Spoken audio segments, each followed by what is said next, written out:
Fox News alert, a new party just joining the fight between the White House and the U.S. Supreme Court. Now, this dust-up all started when Chief Justice of the United States, John Roberts, criticized President Obama's State of the Union address. Now, that address happened back in January, but the Supreme Court justices don't speak out very often. Chief Justice Roberts just did, and he was upset with President Obama for specifically calling out a recent Supreme Court ruling. The Chief Justice saying that President Obama is absolutely free to speak his mind on such matters, but questioning whether the State of the Union address to Congress with the Supreme Court justices sitting there is the proper venue. There is the issue of the setting, the circumstances, and the decorum. To the extent the State of the Union has degenerated into a political pep rally, I'm not sure why we're there. So, does Chief Justice Roberts have a point? Joining us now is Republican Senator Orrin Hatch. He is a member of the Senate Judiciary Committee and has been for many years. Senator, good afternoon to you. So you are weighing in now on this battle. What say you? Well, I've been asked to weigh in by you, so I will. But look, it was a political pep rally. I mean, I get so tired of it myself, just bouncing up and down at whatever strikes you as interesting. But the president was wrong on the law. He was wrong on the facts.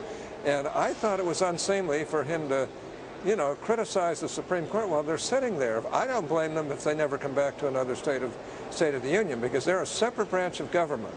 They're not there to be lectured by the President of the United States. And had he been right on the law and the facts, it still might have been a very injudicious choice to criticize the court while they're sitting there. Well, let me just fill our viewers in on what you're talking about, because I may not have given enough background. President Obama came out in the State of the Union. He criticized the U.S. Supreme Court for its decision recently with respect to campaign finance, which some say opened up the doors for foreign corporations to put money into elections here.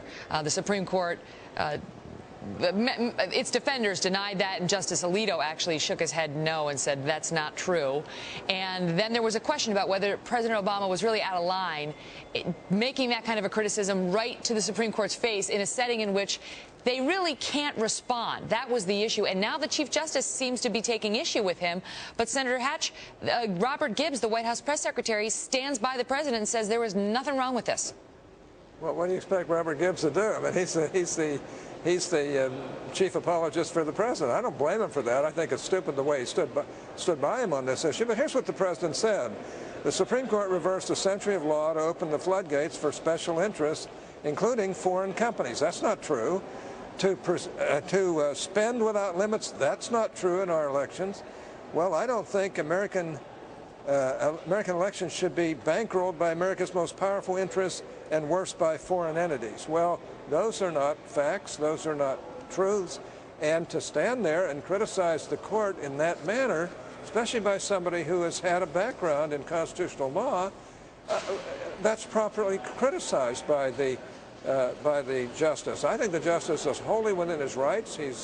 He was accurate. I think it had to be offensive. I turned to my seatmate there and I said, uh-oh, I said, that was a terrible thing to say with the justices sitting there. I'll bet they never come back to another State of the Union. And I wouldn't blame them. Plus, the Chief Justice criticized the politicization of this by both sides just bouncing up and down throughout the whole doggone talk and making it really a political exercise rather than something that's really supposed to be very serious to let the people in this country know. Now, I don't blame the president for that. I blame us members of Congress. I got to admit, there were a couple times I just didn't want to get up, but you have to, or you look like some sort of adult who doesn't care. No, but let me ask you this. Let me ask you this, Senator Hatch, because Robert Gibbs, I just want to follow up, and this is his point, because we had Chief Justice Roberts come out and say, I don't know about his criticism in this setting, and this is what Gibbs says. Because Chief Justice Roberts called it troubling. Robert Gibbs says what's troubling is that this decision opened the floodgates for corporations and special interests to pour money into elections, drowning out the voices of average Americans. He is standing his ground, and then he goes on and says the president has long been committed to reducing the undue influence of special interests and their lobbyists over government. That compounds the error again. Right as he's saying that, they're trying to stack the laws so that federal government gifts and contracts go to the union companies rather than none. What he didn't say, the president, was that their opinion did not help either the unions or the corporations. They have been barred from 6 months into the election from criticizing candidates. Well, this takes onto that the bar decorum away of and it. gives them the right of speech. But on the decorum of it, Senator Hatch, I mean, is it well, Robert Gibbs seems to be, he doesn't seem to see any problem in the president calling out the Supreme Court justices who are sitting there. I mean, they issued the decision. They're big boys and girls. Can they not take it? Well, no, wait a minute. There's a difference between disagreeing. The president could have easily said, look, I'm a little troubled by the Supreme Court decision. I don't agree with it.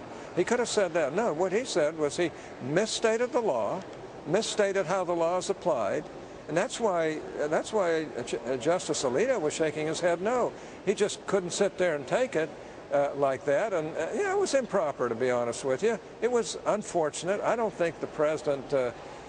I blame the doggone speechwriter who wrote it. The president was delivering the speech as written. Of course, I'm sure he'd read it over a few times.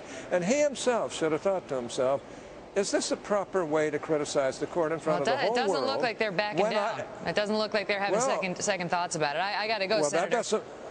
That doesn't make them right. And I'll tell you this, Gibbs is not only wrong, but the president was wrong, and he was wrong on the law, he was wrong on the facts, and Chief Justice Roberts is right.